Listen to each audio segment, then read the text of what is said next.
Don't know where that came from, but apparently we're going with it today. Are we? Well, I am. I mean, what you're doing, like you know, I mean, I'm getting the look. Harkens back. Unexpected. My oldie English is coming in. Right? Like I don't know if I've ever used that word in my life, but I think it like. Do you want a biscuit?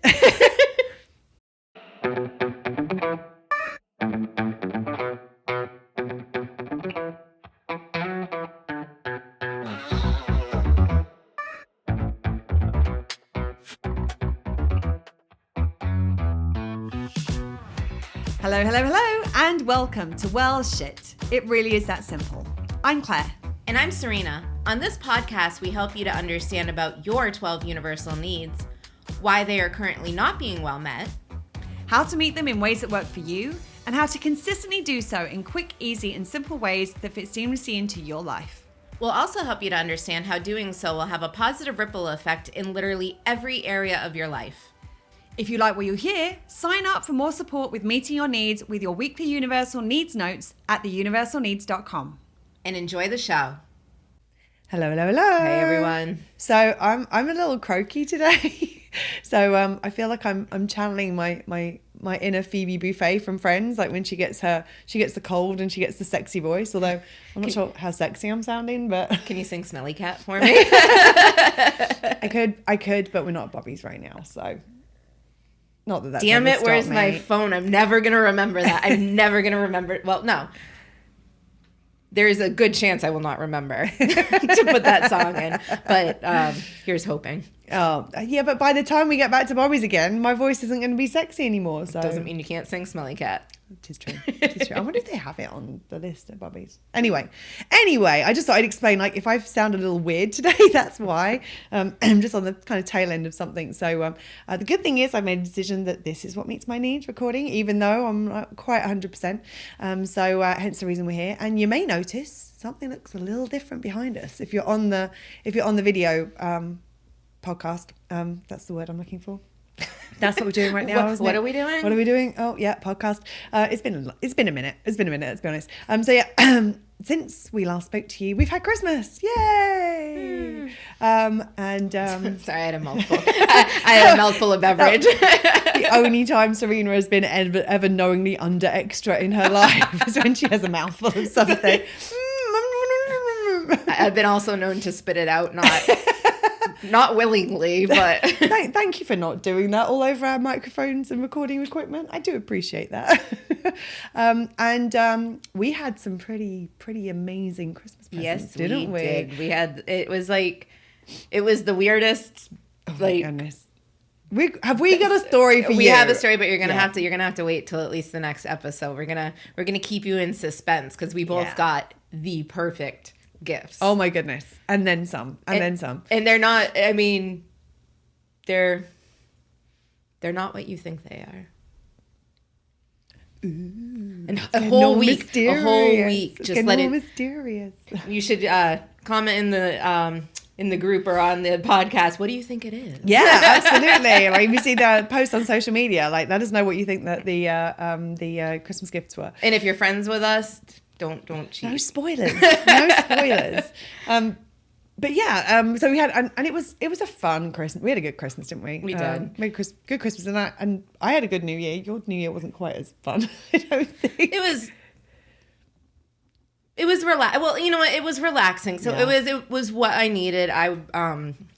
Right around my birthday, I lost my voice, and then I didn't have a voice until about Christmas, and then I lost it again. Like there was a lot of taking care of myself. Mm-hmm. So I just ended up spending it with some friends and doing a bonfire and really, really easy going, which at this point, like we live in a constant party. It feels like there's always something to do. So something coming up. Yeah. So those big crowded events and like. I did not do relaxing and hanging in and chilling. She was downtown and.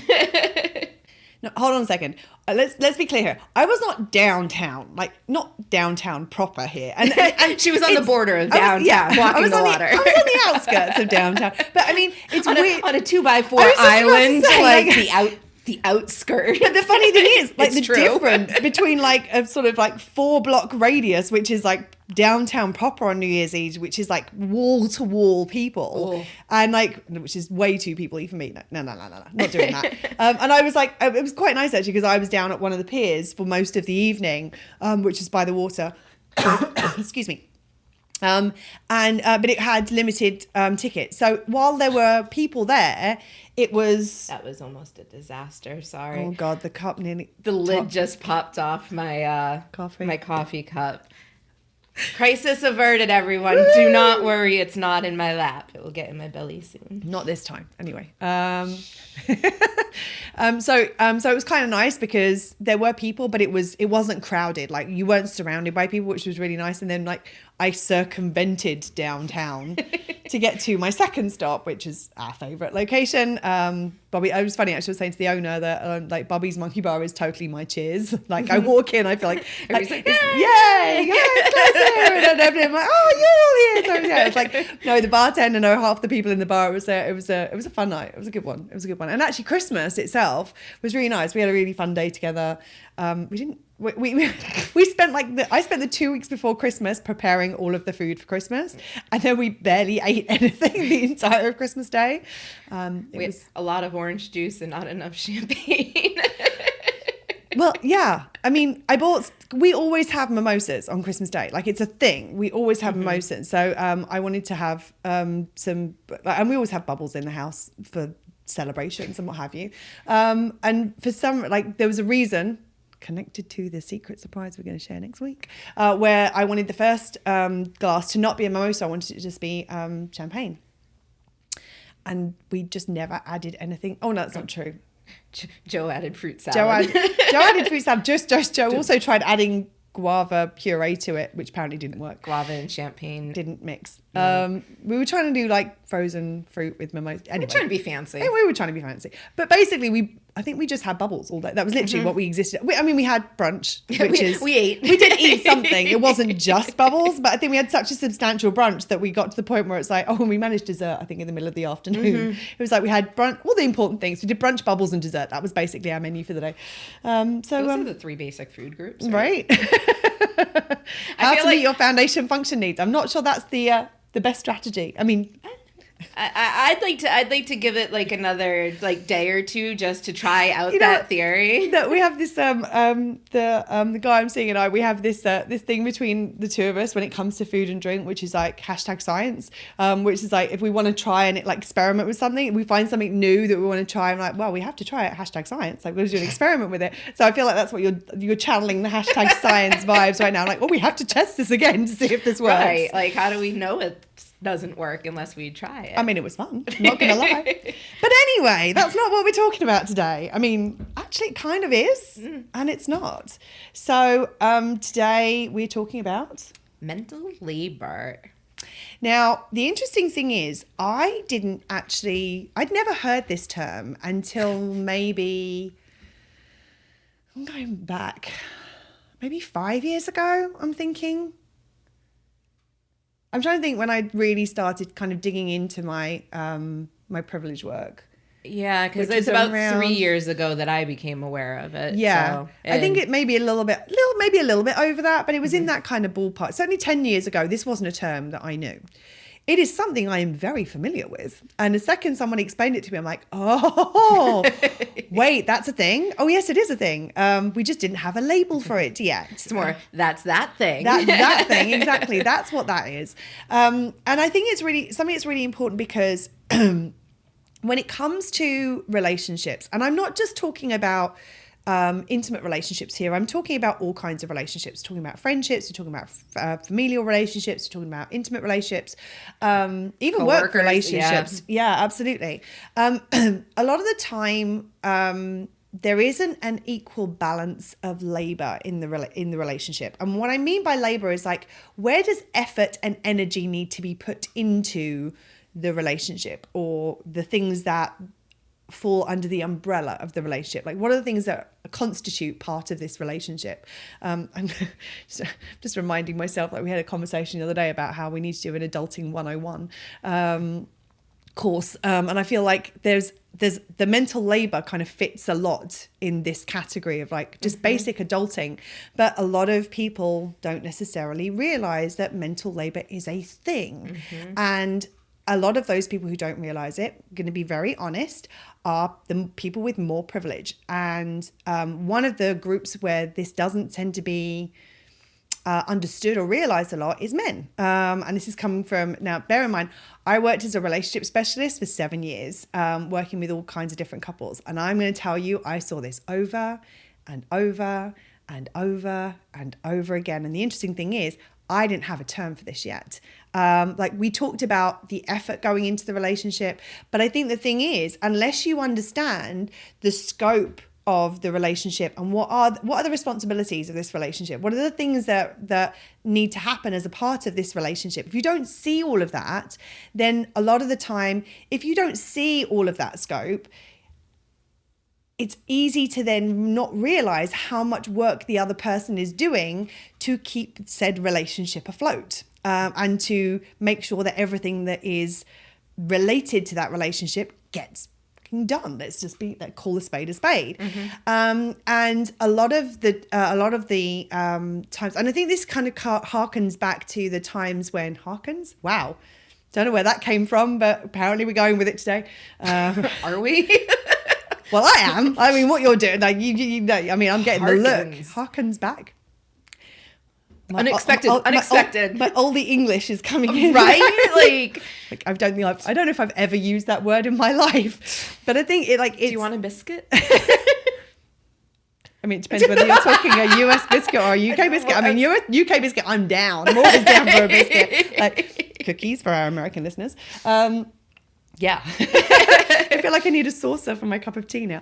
I feel like I should have a biscuit if I was going to offer you one. I'm like, I'd be kind of sad if somebody offered me a biscuit and then they didn't have one. Boo. It was like me finding the cheese in the refrigerator yesterday when I was cleaning it out and being like, oh, I have cheese now. And then you're like, no, that's not that you need to put that cheese back. I'm like, oh, I don't have cheese anymore.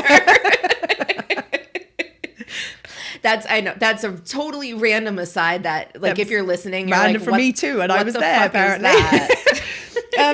Anyway, I think that this goes back to, there we go, we'll use a little bit more modern terminology. The days when what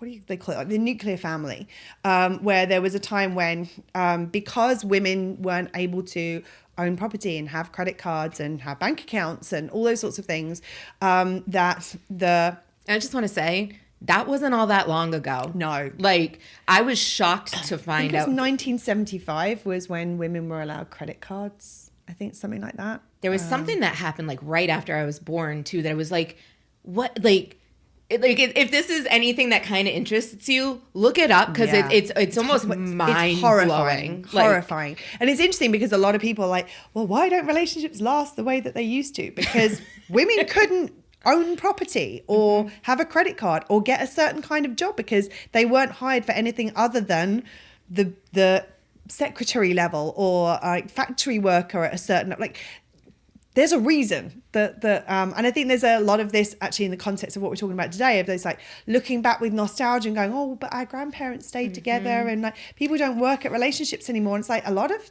people in that generation, they didn't have a choice to leave, because going back to a needs context, they couldn't meet their foundation function needs on their own because of how the world was set up. So if you think about going back to this kind of nuclear family, and I'm being very mindful of the fact that apologies for that fact that we're putting this in the context of a heterosexual relationship, but I think that this is part of the reason that this is also an issue for non-binary and LGBTQIA plus folks, because that wasn't the relationship that they wanted to be in, or that was aligned with who they were as human beings. And so I think that a lot of this kind of goes back to that. There was a man and a woman who were married, and the man went off and could earn a living because he was going to get hired for jobs that paid enough to support a family, and the woman was expected to stay home and have kids and do the housekeeping and run the household kind of thing. And I think that what's happened is that this imbalance of where, well, the work was the quote unquote man's domain, and the home and everything associated with the home was the quote unquote woman's domain. And what's happened is that we're now in a time where it is incredibly rare for one person's salary to be able to support an entire family, just from a like purely like financial standpoint. Plus we're at the point where women want to have jobs because that's what like they're wanting to fulfill their purpose in the same way as men are wanting to fulfill theirs. And again, like we've got gay partners being together and non-binary folks being together, and there's all these kind of different layers to this. And so but I think what's happened is that we've there's this hangover from that time, specifically in heterosexual relationships, whereby there's not this recognition of the fact, well, hold on a second now, both people are going out and working full time for the most part. And I mean, there are obviously exceptions to this. And there are different people like house husbands and people that like stay at home dads and all those sorts of, there are different variations of this right now. But I think in a lot of heterosexual relationships, certainly the majority from what I've seen from the work that I do, and I mean, I've worked with people all over the world for over 10 years now and worked as a relationship specialist specifically for 7 of those, is that the responsibility for everything relating to the household is still very much seen as the responsibilities as the woman. I think a lot of it is that men don't realize what goes into running a household, and all the elements that are involved in that. I remember growing up like the 80s, 90s, and even the early like 2000s, where it was, you commonly hear people talking about, you know, the stay-at-home moms and the housewives and those types of labels that are given to somebody who's taking care of the home. And it's like, well, they had the easy job. It's like, oh, fuck you. No.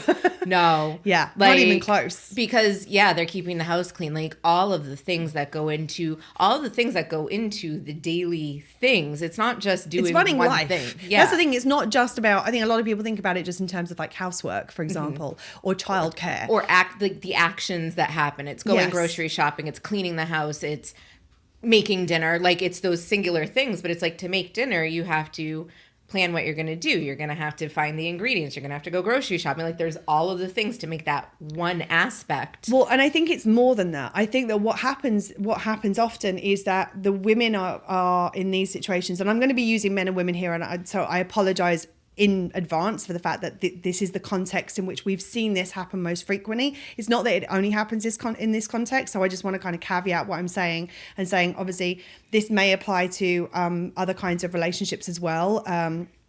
Between people in the LGBTQIA plus community and different variations of relationships, all different like polyamorous relationships. There may be other variations of this. This is what we can speak to because it's been our experience, and also what I've seen more in my I've seen this more in my work with heterosexual couples than I have with LGBTQIA plus couples, for example. Like it hasn't often it skews this way for heterosexual couples.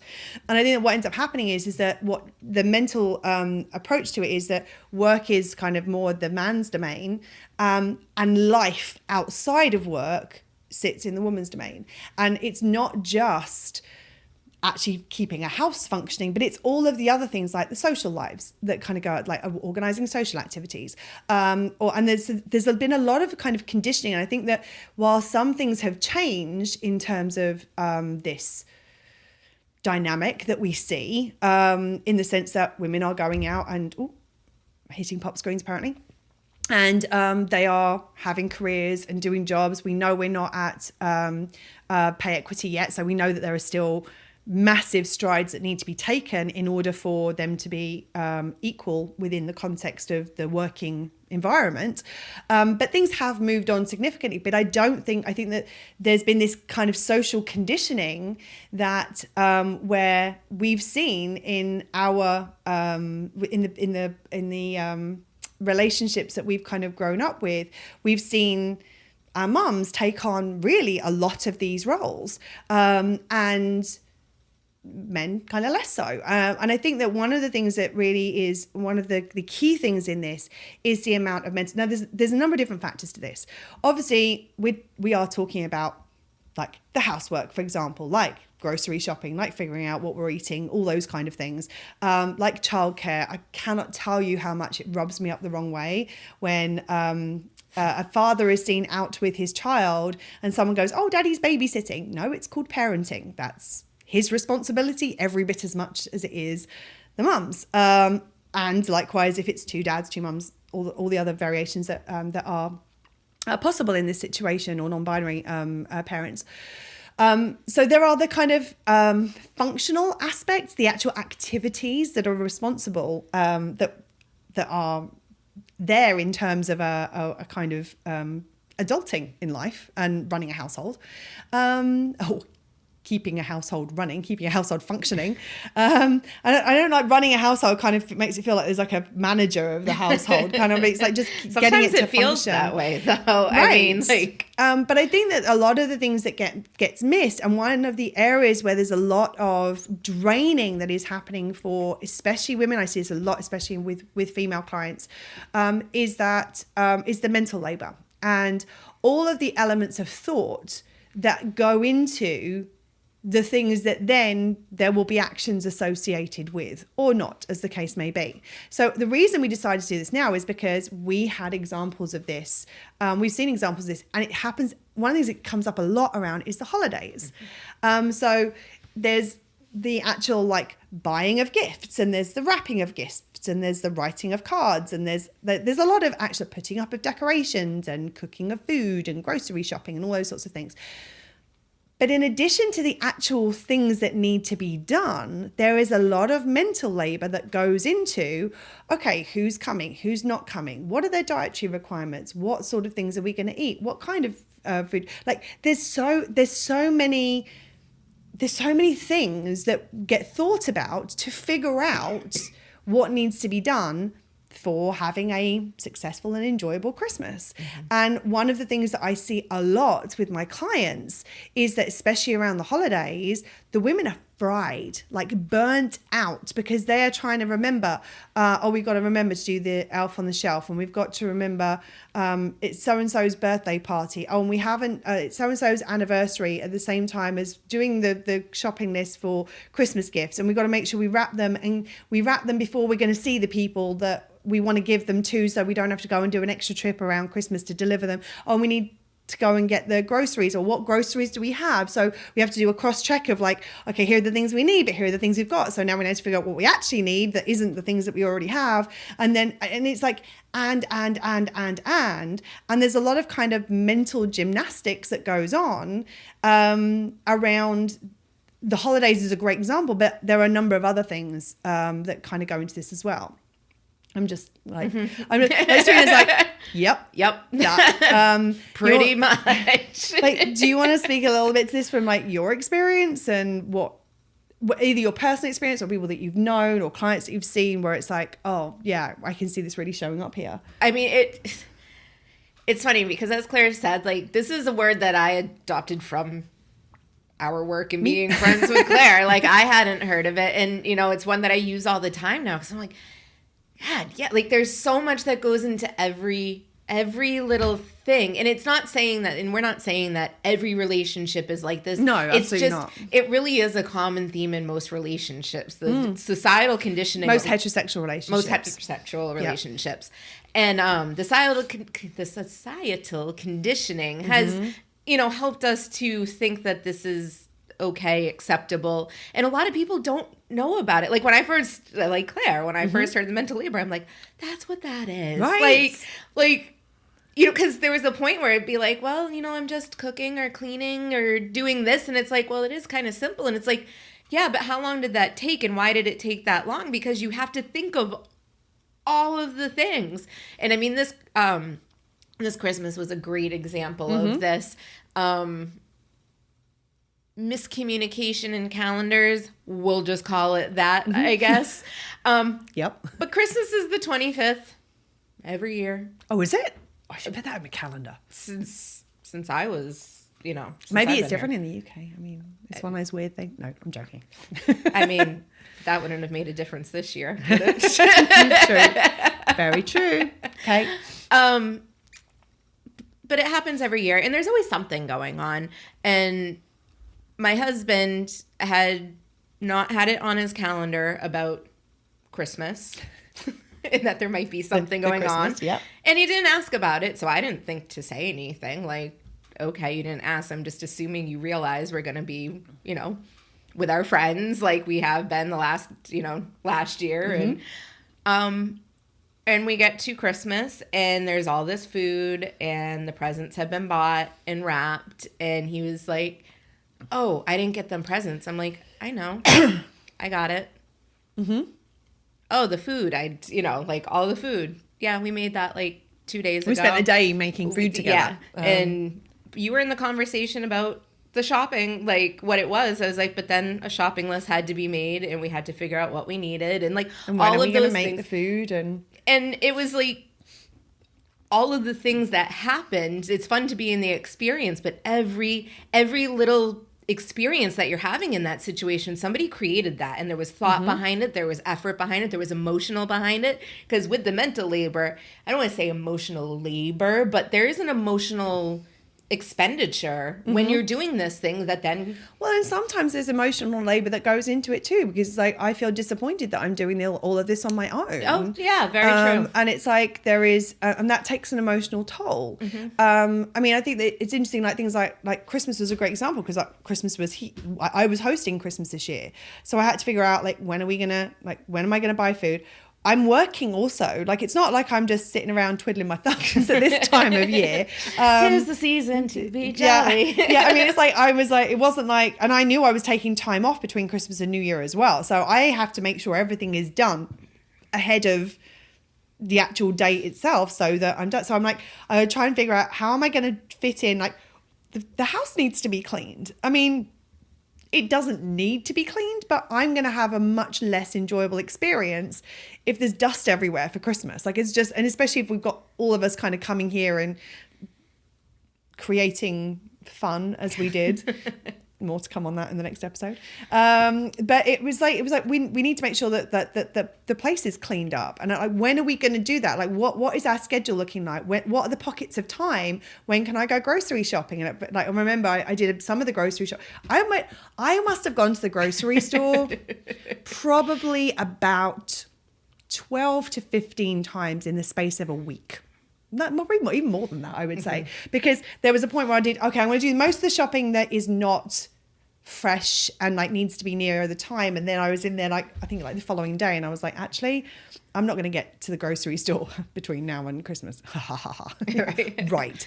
I'm getting it all done now. Exactly. And then Serena was sick that week. And so Serena was going to be making some of the food. I was going to be making some of the food. I knew that she needed to go grocery shopping, and I knew we wanted to make some of the food together. So I actually said to her at one point, like, and again, this is all mental labor. I'm thinking Serena is sick. I really want to have some time together putting together the food.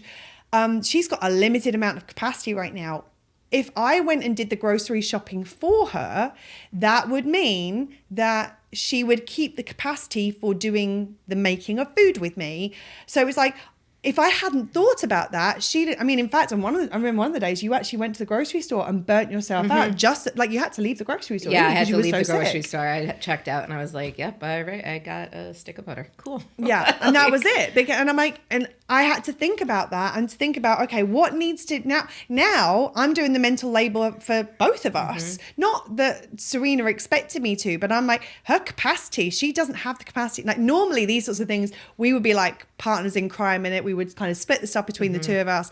I'm like, she does not have the capacity to do that. And if I operate within this the way I would normally operate at this time of year, half the shit ain't going to get done. Like, we're not going to have the food that we want on Christmas Day, or we're going to have the food we want on Christmas Day, but we got no Serena because she's made herself so sick that she's not actually able to show up and enjoy Christmas Day, which is a very real concern at one point. So I'm now going, okay, in addition to all the stuff that I have on my list to do, I now need to think about how do I support her so that we all still get what we want, which is for us to spend the holidays together and to have fun and to have the food that we want and all the sorts of things.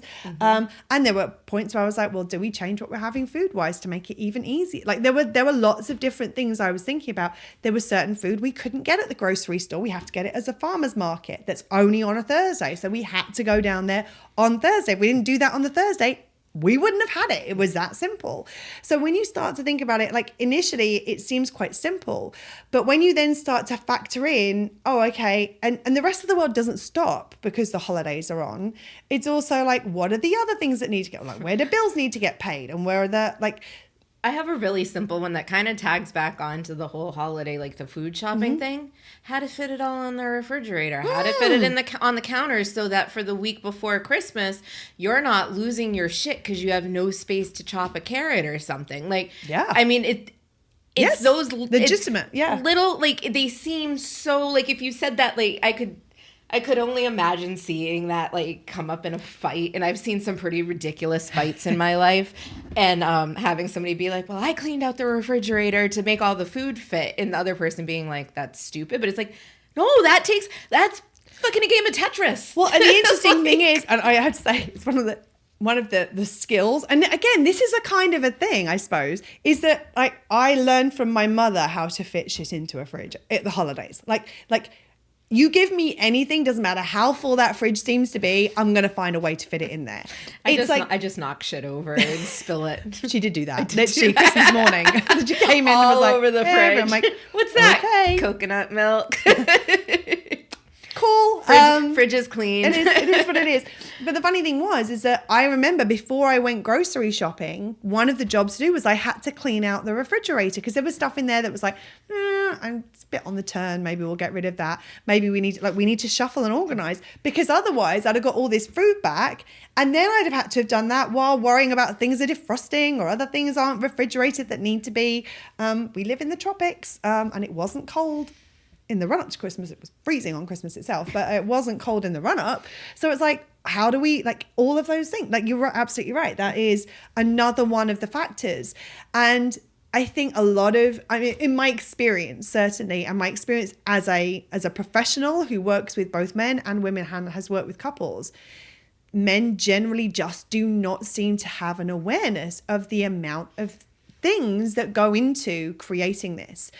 So the thing about this is this compromises everybody's needs. And it doesn't matter whether you're man, woman, non-binary, trans, gender fluid. Like, if you are in a relationship and there is an imbalance, that is going to be eroding your relationship. And when I talk about an imbalance, I talk about an imbalance in terms of energy in and energy out, effort in and effort being received. Like, if you have an agreement that one of you is responsible for, and this works for you, where it's like one of you is responsible for work and finances and one of you is responsible for household and life, and that is the agreement that you have made, that's entirely different. Like, if you've agreed that that's what these roles are going to be and that's what you've chosen collectively to do as a couple, then if you're happy with that and that works for you, great. A lot of the time, that's not what's happening, though. What's happening is that you have people who are working full time, often doing a large amount of the childcare if there are children involved, and running the household, running life. They feel like they are the CEO of the life, the relationship. A lot of the time they feel like the parent to their partner, because it's like, I've had situations in the past where people have said to me, I've heard couples say where the guy has said, well, tell me what you need me to do, or tell me how I can help. And it's like, well, even that, what you're asking me to do is you're asking me to do all of the thinking for you, to figure out what needs to be done and to tell you what needs to be done. So it's still my response. I'm delegating to you. At that point, we're not a team and we're not doing it together, rather than going. And I'm not saying just kind of go gung-ho off and do whatever you think without kind of checking in with your other person to make sure it's that what you're doing is working. I mean, that's what a lot of women do. Like, they're checking, like, oh, I'm thinking about doing this, what do you think? And a lot of the time it's like, yeah, whatever, like, I don't really care. That's often the response. But in that situation, you can go, okay, I know we need to figure out what we're eating for Christmas. Have you done anything on that yet? Is that something that I could do? Would you like to do that together? Is that something that would be helpful for us to do at the same time so we can figure it out together? Once we know what we're having, okay, I can go, like, I'll look up what the ingredients are and I'll see what we've got and then figure out what the list is of shopping that we need. Like, these are things that, like, if you understand what needs to happen in order to get from A to B. And I also want to be important to note in here that if we have, like, if you're a neurodivergent, you may have some issues with executive functioning. What we're talking in these situations, the situation might be different. You might not have the capacity to be able to think a thing from start to finish and be able to figure out what the steps are or to start the steps, in which case there might be other approaches that will be able to help you to be doing this as a team. So I don't want to be kind of ableist in how we're approaching this to go, oh, this is what everybody should be doing, because if you have a certain neurodivergence, it may not be possible for you to do that. What I think can be helpful though is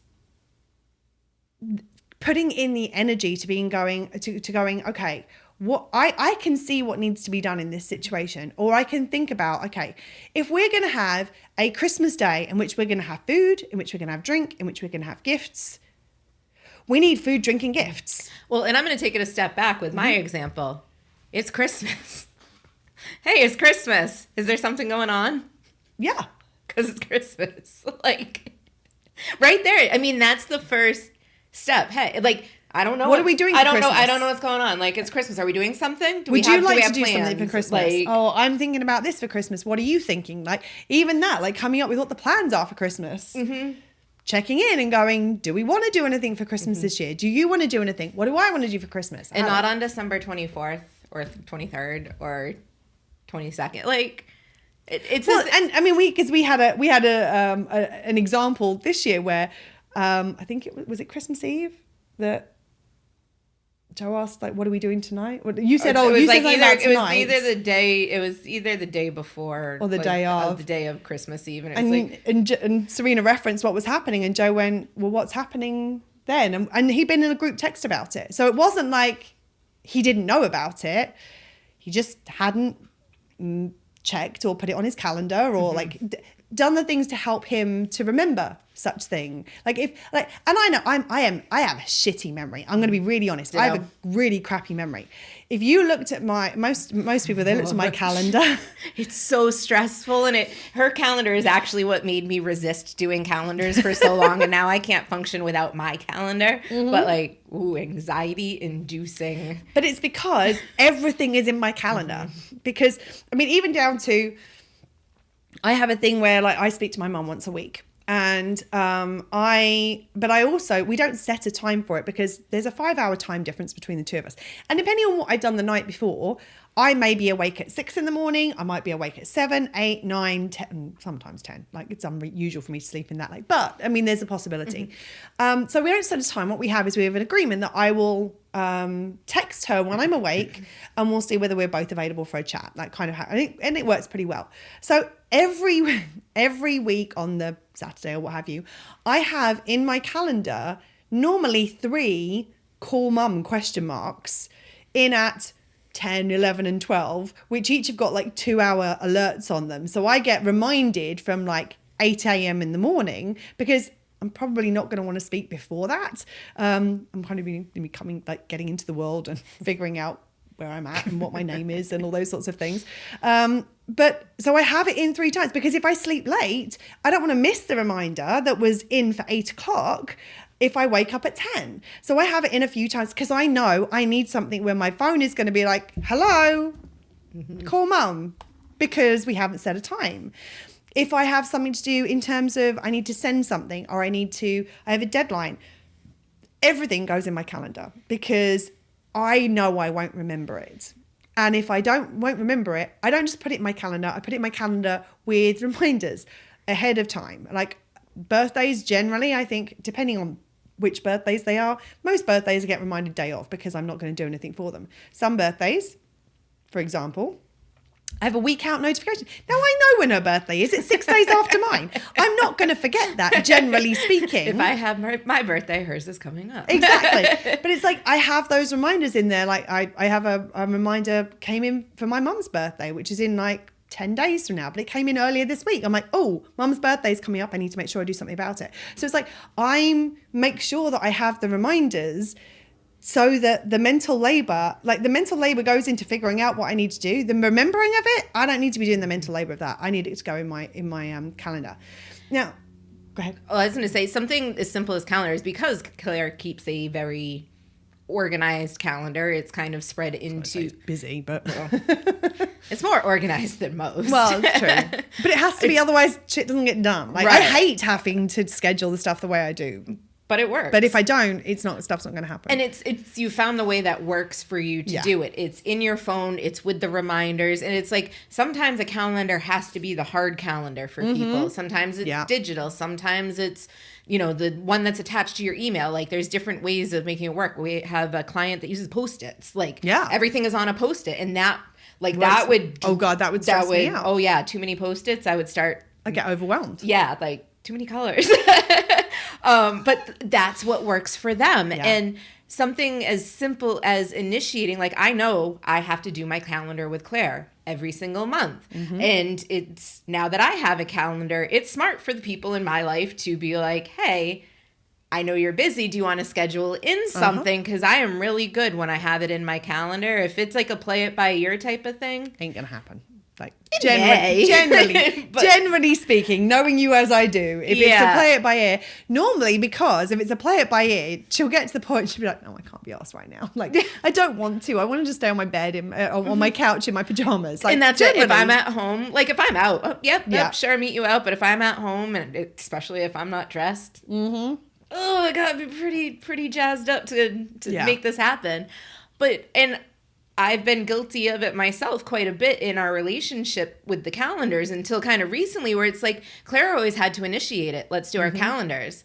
Let's do our calendars. Same thing like at home. I experienced it in the past, and sometimes we both fall into this now, is the grocery list. We can both see there is no food in the refrigerator, and it takes the initiation of like, all right, looks like we need to go grocery shopping soon. Am I misreading this? Why don't we sit down and figure out what we're going to have? Let's figure out a list. Or even like, do you have the capacity to do this right now? Is this something you need me to do? Or like, do you want to do it? Would you prefer to do it? Because like some people, like if it's figuring out what to eat, generally I like to be involved in that conversation. I'm a big fan of food. Like I want to know what's coming, and I want to make sure that I have my like dibs in.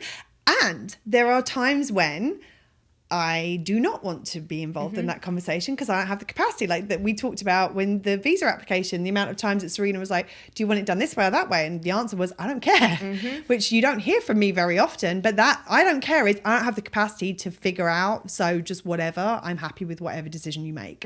And that's fine in the moment because there's a reciprocation between us. Like there are times I don't care. It's like, I just don't have I don't care where we eat. Like it's also the delivery of it. Yeah.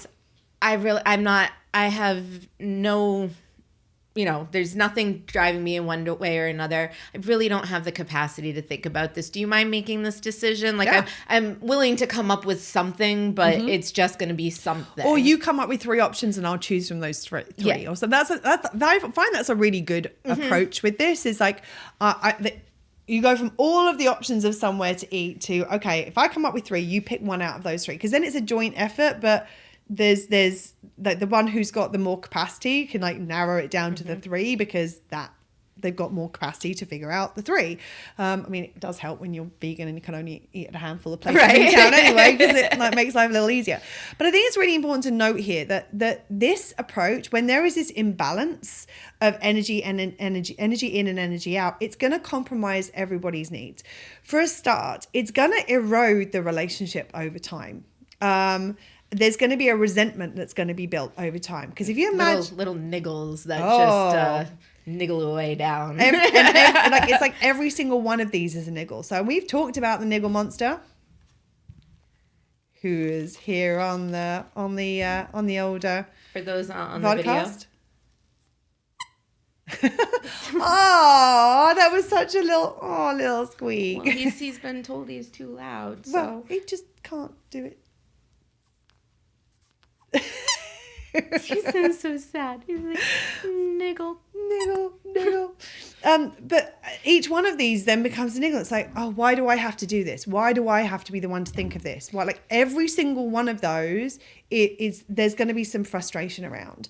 Think of the times like I don't really hear this too much now, just because of the relationships I've created, and like there's kind of a flow with. In my world, just because that's what I've created for myself is absolutely. Flow. Yeah. But the dinner thing, what do you want? Where do you want to go out to eat? I know so many couples, and at one point I had actually thought about making I actually had the one of the craft projects that never was, one of those like See and Say children's toys where you pull the string and it's like the cow goes moo.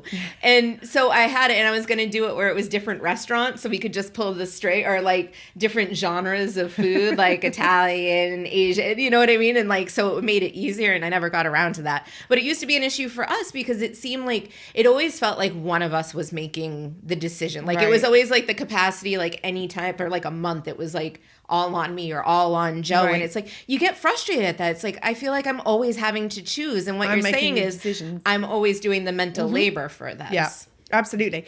And it's like, because I'll be like, oh, what kind of thing do you want? As in, like, do you want a big meal? Do you want a snack? Like, so help me narrow this down so I don't have to just make a random decision out of all. Like, let's figure this out together. Don't you love it, Joe? That will happen with Joe and I. And I'll be like, I don't know. I don't care. Oh, do you want Mexican? No. Do you want pizza? No. Well, what do you want? I don't know. Now that I will say though, that I think is something slightly different, because if he's making it, if this sometimes can happen where it's like, sometimes people resist making the decisions because any decision they make will be quote unquote wrong.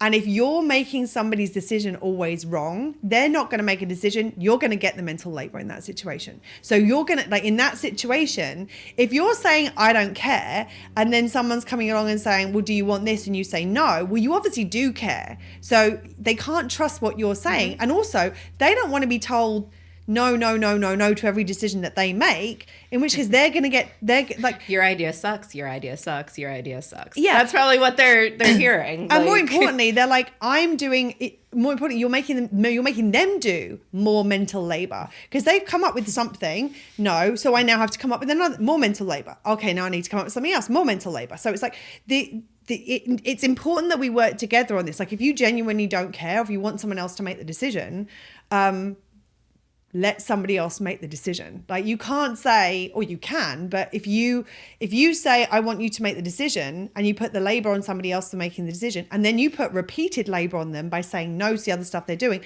they're going to be like, I've done the mental labor on this. If you don't want any of those things, then you do the mental labor and figure out what it is that you want.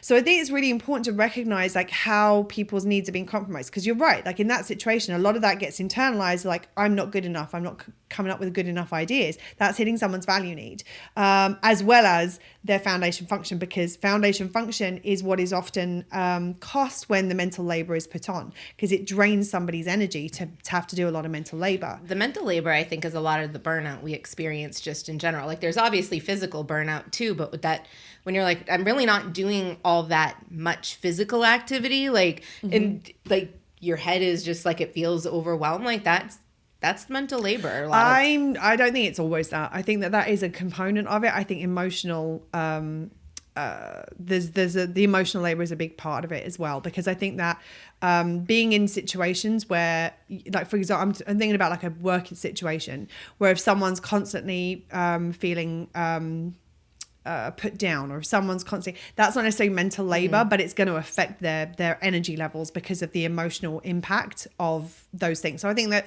it can be a big component of burnout. I don't think it's always a big component of burnout. We need to be careful that someone's like, oh, it must be mental labor. Like, not necessarily, depending on the circumstances. Nuance. Yeah, exactly. But I think it's really important to recognize that doing this, like it can seem like for the person who is the one who is not doing the mental labor, it could seem like, oh, well, that's going to meet my needs because my foundation function needs says better met. But theirs is the one that's being compromised. And that is not self first. Well, yeah, that's one for a start. That's not self first. But two, if you think about it, if resentment is being built up in the relationship, it's going to undermine your love and connection need. Also, if you are meeting your needs at somebody else's cost, you're actually devaluing somebody else. You're basically saying, I'm more important than you. When you devalue somebody else, you dehumanize them. When you dehumanize them, you compromise your own humanity, which is part of your value need. So while you won't even necessarily see it, feel it, understand it, recognize it, it's eroding your needs deep down inside.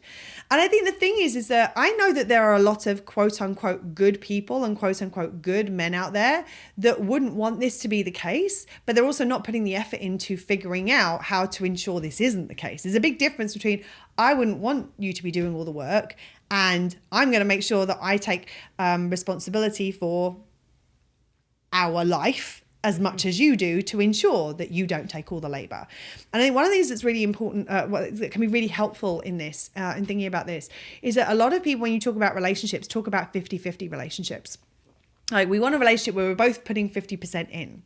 And I'm going to say, no, you don't. You don't want a 50-50 relationship. You want a 100-100 relationship. And what I mean by that is that both people take 100% responsibility for everything that happens in our world. What it means is it's not your job to do this or my job to do this. It's our job to make sure that this gets done. And we can figure out how we do it. So for example, a lot of the time the guy who I'm with at the moment, he will take out the trash. And we actually had a conversation about this recently. And I'm like, it's not your job to do that. If you don't do that, I'm going to do that because the trash needs to go out. Mm-hmm. Like, if you're happy to do that and I'm happy to do something else, like there's something that he's happy to do and something I'm happy to do, I'm cool with us splitting it like that, but I don't want you to ever feel like that is your job and it's only your responsibility. That's part of us staying in this house, is that the trash needs to go out once a week, or that things need to be cleaned, or that food needs to be cooked. And I think that when we take responsibility for everything that happens in our world, whether we're talking about, and there's so many examples of this. Like, this comes up around holidays, about birthdays, about school and the activities that happen around school, that happens around anniversaries, vacations, big one where a lot of the labor goes on to mental labor of like, where are we going to go? What kind of place are we going to stay at? Like, going doing the research on flights and all that sort of stuff.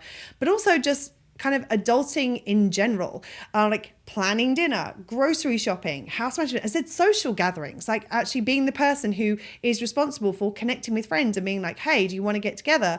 Or like, do we fancy doing a social night? In which case, what do we want to do? We want to stay in? Do we want to go out? Are we going to have a games night? Are we going to go to the bar? Like all those sorts of things.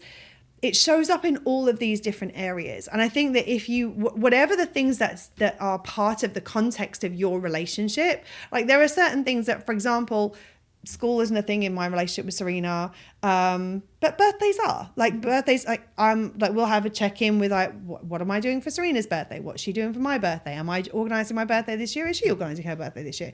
Am I organising her birthday?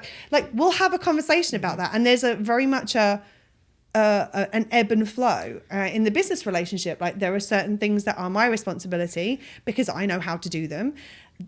This one's been an interesting one because it went from I was the one doing everything to now all of a sudden I have somebody else who is now helping me. So it's like, oh, how do we now? And this last year, I think, has been a big transition for us within the business, where I think that for the first couple of years, it felt very much like it was my business that you were helping out with. Whereas now, like, I remember a while back that I was saying, oh God, the year-end accounts need to be done. And Serena was like, well, I can do the receipts and everything. And I was like, oh yeah, you could do that too. So like, it's because I've always done it and nobody else knew how to do it. So now we're going to arrange a time to do it, and she's going to do some of the things and I'm going to do some of the other things. But it's like really important to recognize that if you are like, this is a great example where it's like, this is my business, my responsibility. Someone came along initially to help me with that. But now we're moving into a place of partnership where actually Serena is responsible for everything that goes on in the business, every bit as much as I am. And that transition has been a very interesting one for us to navigate, I think. It is. And I think communication is the biggest thing in all of it. And especially with mental labor, like with us in our business, there are many times I am not a social media person. And we're in an age where social media is it's kind of necessary. It really is, and I hate saying it, like, to really be like to get to as many people as we want to get to help as many people as we can. We need to be on as many different platforms and whatnot. And it's so hard for me because it's just it was my thing and now it really isn't. And it's like I still need to honor myself. I still need to check in with my needs, and this still needs to be done for our business. So it's talking about it. And like, we've had many conversations where a lot of times it's me being like, I realize like I'm trying to do this and this, and I realize I've stepped out, and like communicating it, me being like, hey, I realize this is kind of a shitty situation for you because it's all on you. Or like I had actually with Joe the other night, I had a situation with the mental labor of something where we took out the compost bin and we had let it sit for a little too long. So I was like, I put it outside and I was like, okay, I'll deal with this later. And he came in the house and he's like, oh, that's, I'll take care of that later. I was like, okay, but I didn't put it out there for you to take care of necessarily. Yeah. It just can't be on the counter anymore. Right. And so it sat there, and then it sat there, and he dumped out the bag in it, and then it sat there dirty. And he's like, you said it wasn't on me, but it's still sitting there. So like, I'm not mad or anything, but I just wanted to kind of like, is it on me? And I'm like, no, like it's my responsibility. It might sit there a little bit longer if you don't do it, but it's equally my responsibility. And we had that conversation. He's like, okay, I just wanted to check in. That was a niggle he cleared. And I don't think he even realized it, but It was that he's like thinking about it. And thank you for thinking about it and being like, this needs to be done. And it's just talking about that kind of stuff really helps. And I agree. And I think that the example that you've just given there, like, I think that what happened in that situation may be part of the reason that sometimes there's ambiguity around it, where it's like he said I'll go take care of it, and you said you don't have to. I don't know in this particular situation, but for example, if he didn't then go, oh, okay then, in which case I'll leave it with you, then at that point there's an ambiguity in that. Like, I've said I'm going to do it, you've said you don't have to do it, so who is it sitting with at that point? There's been no clarification over like, okay, oh, in that case, I'll leave it with you, or no, it's okay, I'm happy to do it, I'm going to get it done. Like that, when a lot of the time there's a lot of like this whole not really clarifying what's going on and not communicating. There's a lot of like, oh, I'm going to say the right thing rather than what is actually the truth, where it's like, oh, do you want me to do this? Or do you want to do this? No, I don't want to do this. Like, what you mean is you want to do this, and now you're checking to see if, but you're framing it as, do I want to do this? So that, but if I then say no, there's a whole whole other podcast. Oh my God, such a different podcast. But I think the language that we use, and like if someone has said, oh, I'll take care of this, then there needs to be clarity of like, oh, okay, so if there's oh, well, no, you don't need to.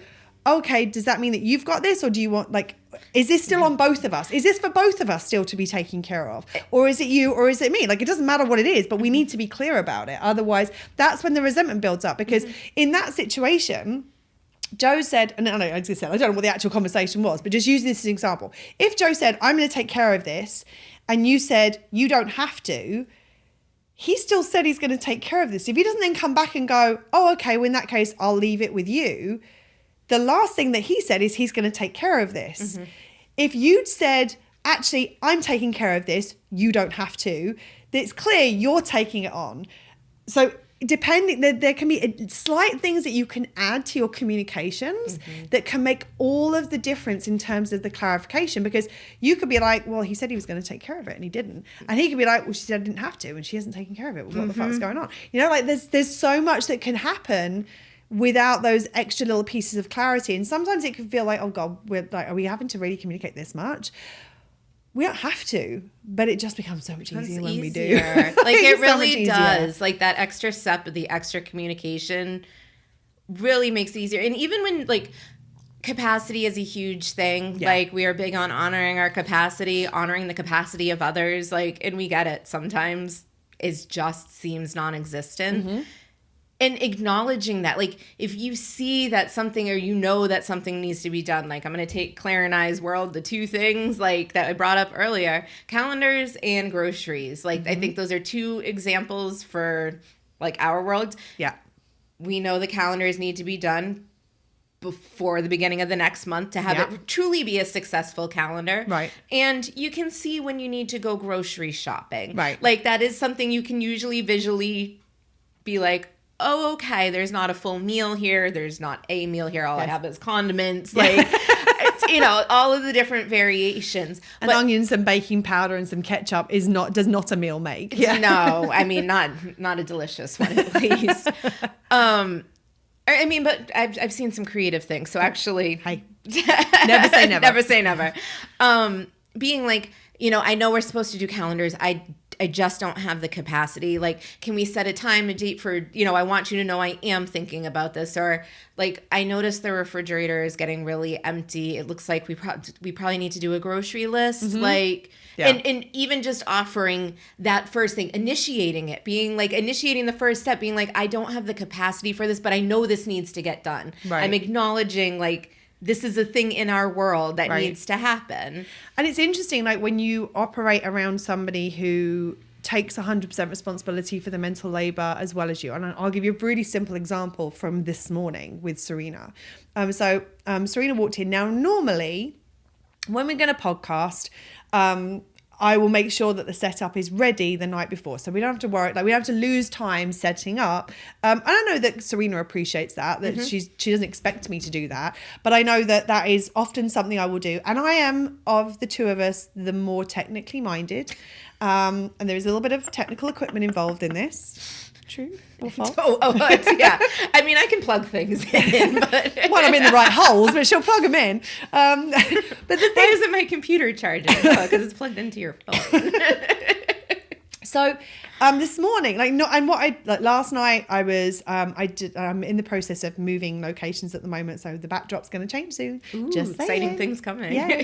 And so last night I was packing and I was exhausted. Last night I did that kind of like, you know, when you kind of do things but in a slow pace and then you don't realize how much you've done, and I'm like, at the end I'm like, oh, okay, I'm knackered. So I was like, okay, I'm gonna take some rest. I'm not gonna set up. And my plan had been to set up this morning. Now, as I said, slightly croaky. I'm not 100%. I know I'm not 100%.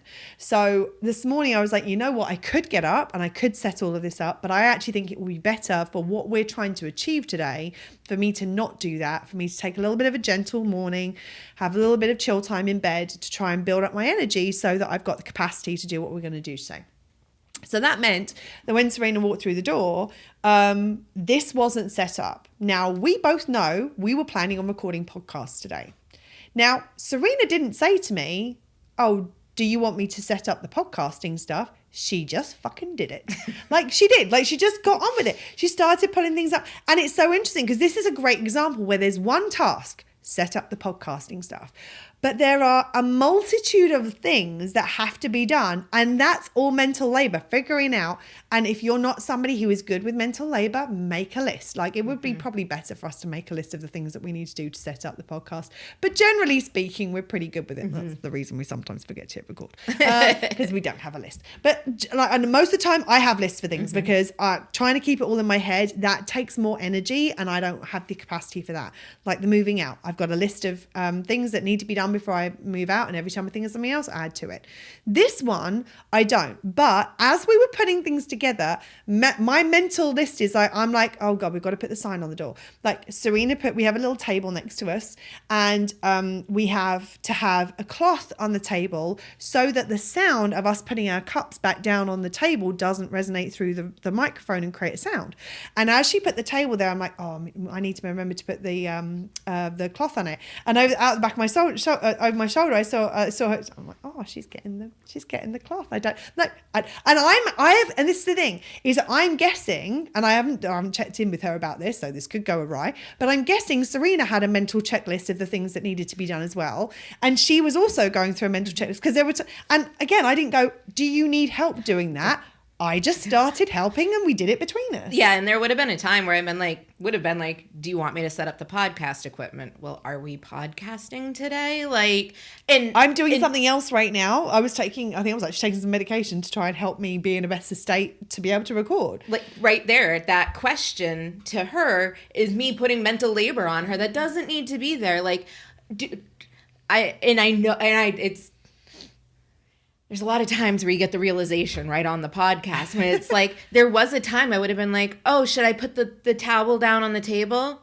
Has the towel been on the table the entire time? Every time we've recorded? Because we realized the times we didn't do it, that it made a lot of noise. Like, yes, the towel, don't like there's no need for those questions. And oh, go on. Well, I was going to say, and there are some cases where, like, if, due to capacity or maybe clarification, sometimes a neurodivergence, like maybe you need to, like, maybe that's part of the process for you, and that's different. I'm talking about the generalized, like, I know what needs to be done. So I'm just going to get on and do it. And sometimes somebody asking those questions is them looking for their acknowledgement need being met. It's like, oh, does this need to be done? Oh, yes, thank you.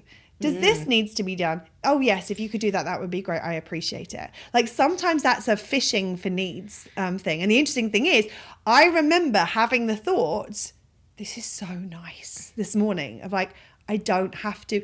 And in an ideal world, and I'm just thinking about this right now on the podcast, I'm sorry, I didn't actually tell you that when I thought it. And I know you don't need me to, but it would have been really nice for me to be like, oh God, this is so nice. Not having to think about, I don't feel like it's my thing that you're helping me with. I feel like this is our responsibility and we are doing it together. And you are, I believe if I was off doing something else, she would have got this pretty much all set up. She might have said, which hole does this need to go into? Because she didn't know, because I'm the more technical and I'm the one who sets this up most of the time. And I know how I know where the recordings need to go, and like you can't plug that into the laptop because if so, it'll give you different options and what have you. So like that's something that legitimately it's my skill set, and there's a reason that we work together, because I have a skill set and she has a skill set, and that there are things that are my thing and there are things that are her thing. But I know that the majority of this would have been set up without me saying a word, and that is so refreshing to be around someone where that's the case. And from an acknowledgement standpoint, it's funny because you're absolutely right. I think a lot of people do want that constant, like, because their acknowledgement need isn't well met. And I don't need you to meet my or their value acknowledgement need, or value need. Or any of the needs. And the thing, I know she doesn't need to, and I would like to. I like to do that because I know that it would feel good for me to receive that. It's not a need, but it's just something nice I'm doing for somebody who I care about. Like, to get the quick hits, those kind of like red spectrum ways of getting those needs met with the continuous, yes, thank you for doing that for everything. I know the appreciation of the completed thing without her having to answer 15 million fucking questions. Yeah. Is going to feel so much better. Like yesterday I helped her strip an Airbnb room. And I was like, she's like, can you strip the room for me? Because she was working on something. I'm like, or no, actually, I think I asked. What happened was we were going to do the room together, but there was something that Serena wanted my help with. And she said, why don't I do that and you do that? And I'm like, sure. So I didn't just strip the room. I stripped the room and then put the laundry in the washing machine because that's the next step. And you check the coffee station. Like all the elements that needed to be done as part of that were taken care of.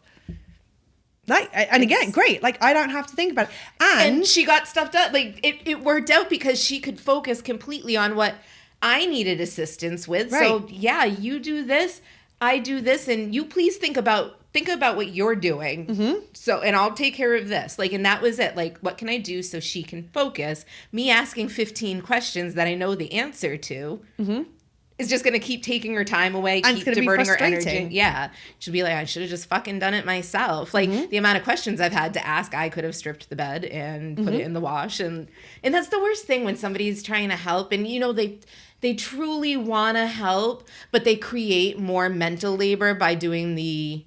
But even that, they want to help. But they want to help it is your job and your responsibility, and they are helping you.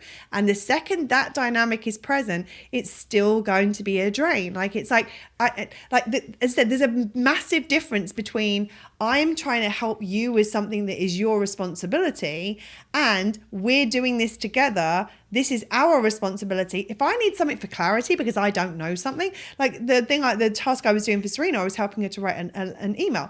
In the same way, I didn't ask her every time I wanted to make a change. There was one critical thing. I was like, you haven't put about this in here. I'm thinking to put it in. What do you, because it was her email. I'm like, what do you think? And she was like, oh, I was trying to figure out a way of getting it in, but I couldn't figure out how to do it. And I'm like, good, cool, I'm done on it. So the amount of changes I made to that email, I could have spent the entire time going, oh, I'm thinking about changing what like would, and I'm like, she wanted my input. She wanted me to edit it according to what I thought would be most effective, which is what I did. And it's that whole thing around recognizing, am I help? And I'm trying to think like that thing alone. And I think it's interesting. I'm just realizing that the reason there's a pause, I'm just realizing something as I'm talking right now. And that is, and I know we've gone a little bit over, but I think this is really important stuff that we're talking about now, is that the thing that I was helping Serena with wasn't my thing. It was Serena's. And the thing I was helping Claire with wasn't my thing. But the second I said I was going to do it, it was my thing. Mm-hmm. It was no longer her thing I was helping her with. I take responsibility for it. And the same thing with Serena. Like Serena would take responsibility for the thing that she was doing. And that taking responsibility, that is the thing that changes the dynamic. It's like, this is my job. It is my responsibility to get this done, which means that if nobody else did anything else, it would still get done. Mm-hmm.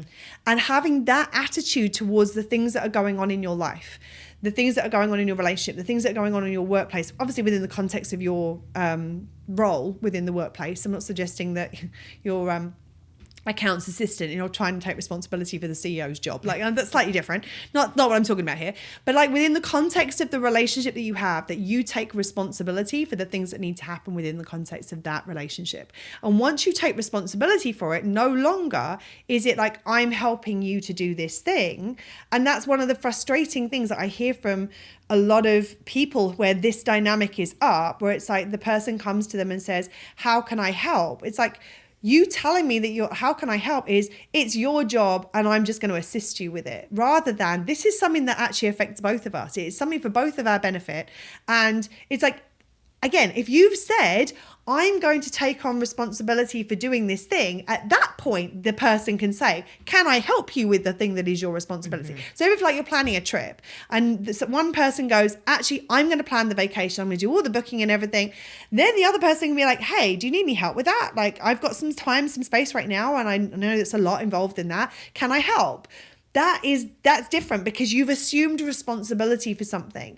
But a lot of the time there is no responsibility. The assumption is that the responsibility is on a certain person, and that is where that person ends up drowning in mental labor. And when that person is drowning in mental labor, they're exhausted. They are frustrated. It's probably going to create resentment in your relationship, but also it's going to change their capacity to be able to show up in your relationship. So I know, for example, great example again, the before Christmas thing, like Serena didn't have the capacity because she was so sick. If I wanted her to show up on Christmas Day in a way that was going to be anything other than I need to go lie down. Me sleeping on the couch like last year. Yeah. She had a moment last year. It's all good. We had a little chat while she was asleep. This was the first year I didn't take a nap during Christmas that I can remember. There's nothing wrong with that. Meets your needs. We're okay with that. I just realized that though. I'm like, I actually didn't need a nap this year. Why? Because I'm meeting my own needs. And why? Because like there were certain things that were Serena's responsibility, which were like stuffed mushrooms or something. Mm-hmm. And I said to her, and reindeer shit. Yeah.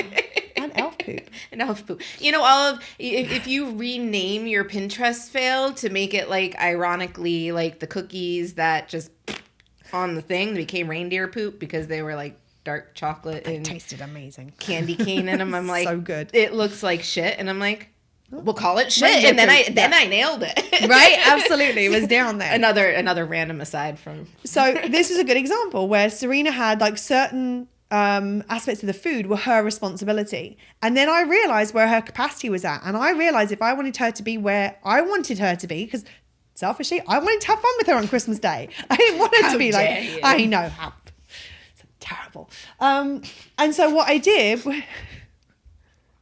we good? Yeah, I spit it out. It didn't come through my nose. The element of the, I thought that was going to be ended up like Bellagio fountains like over the mic. You want to share? Or? No, I was just your reaction. I got a little giggle from it. And oh, good. I was swallowing, so. So what happened was, hashtag science. So she had things that were her responsibility. I then say to her, can I help you with these things? So you are, because I'm really worried about your capacity to be able to enjoy Christmas. And she said, actually, it would really help if you could do the grocery shopping for me so I don't have to. I was like, great, give me a list. And one second she gave me the list, it's my responsibility then. It's not her responsibility. And she knows when she gives me that list, she's not going to be like, hey, did you go to the store? Hey, did you get all the things that were on the list? She knows once she's given it to me, I'm good. It's done. And she trusts that it's going to be handled. And there were things that were both of our responsibility, and we both took care of that. I mean, like, there were things that were not even her responsibility, like getting the person I'm seeing a Christmas present. Like at one point I'm like, do you have anything for him? He's like, no. She was like, no. I'm like, I've already bought it for you. Just pick it up when you're here, kind of thing. Because it was easier. I'm like, I knew what he wanted. I knew she needed something. I could have given it to him as an extra gift if necessary. I just bought it. Not because she couldn't do it, not because it was my job to do it, because I knew that she was struggling. She had a lot going on. She was sick and all the things.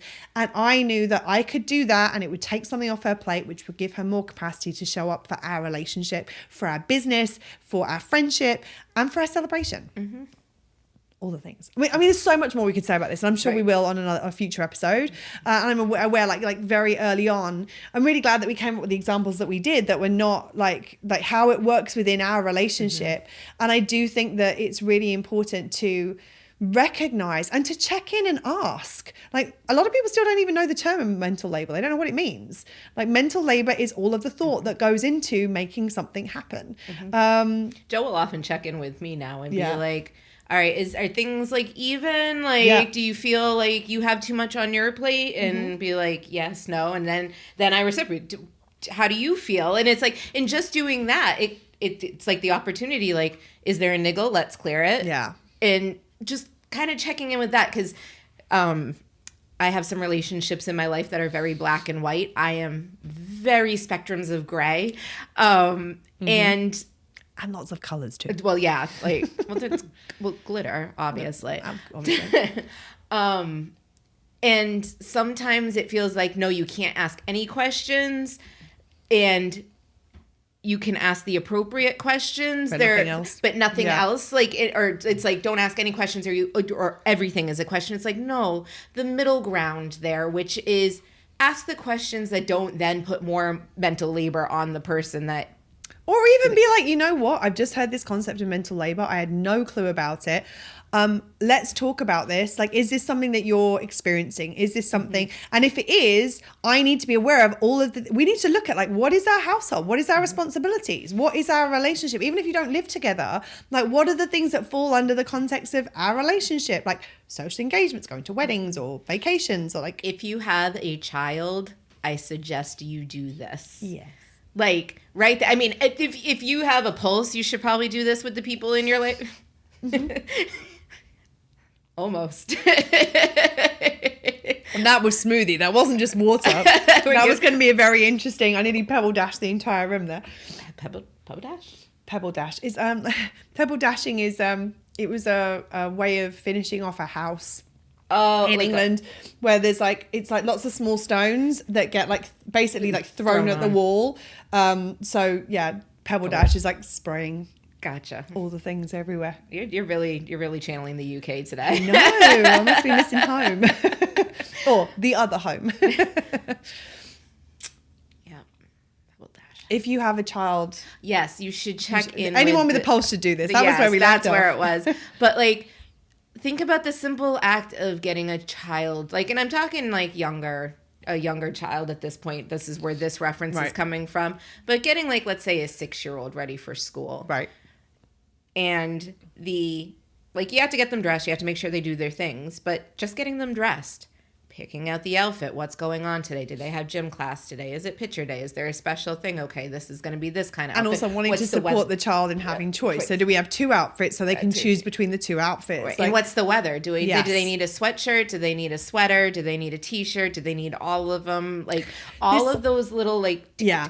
I think that's the thing, is that what we're talking about here is chunking. Like, we take these, so chunking is a concept about like how you think about something. So you can have like chunking up, which is when you make something kind of bigger and like looking at the big chunks of something, or you chunk it down to look at the detail of something. And like often if people are getting overwhelmed, I suggest they chunk up, so they don't like focus on every tiny little step, because if you focus on every tiny little step, there's so many of them, it can feel overwhelming. So it's like with us and recording a podcast, like recording a podcast is the big chunk, but actually that involves recording the video and recording the audio, and that includes plugging this in and plugging that in, and like there's the chunking up and chunking down.